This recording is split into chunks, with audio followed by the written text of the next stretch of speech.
முத்தமிழ் கடவுள் முருகன் மாநாடுன்னு சொல்லி அதுக்காக தானே திருடினது கோவில் பணத்தை.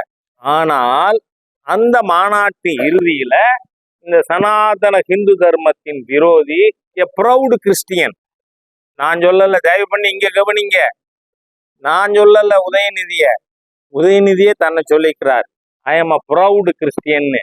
அந்த ஒரு ப்ரௌடு கிறிஸ்டியனை கூட்டிக்கிட்டு வந்து அந்த மாநாட்டுல என்ன சொன்னீங்க, இது ஆன்மீக மாநாடு அல்ல அப்படின்னா நீங்க பணம் எடுத்தது திருட்டு பசங்களா, எதுக்கடா கோவில் பணத்தை எடுத்தீங்கன்னு கேட்கிறேன்.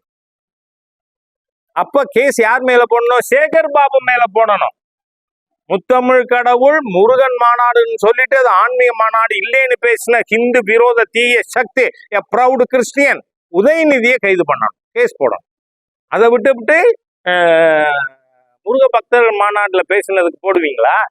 இந்த அரசாங்கம் சொல்றேன்னா 26 மே மாசம் 31 இவங்க இருக்க மாட்டாங்கிறது மட்டும் இல்ல, today I go on record, திராவிட முன்னேற்ற கழகத்தில் இருக்கின்ற அத்தனை ஊழல் அமைச்சர்களும் கம்பி எண்ணுவான் 26 மேக்கு அப்புறம்.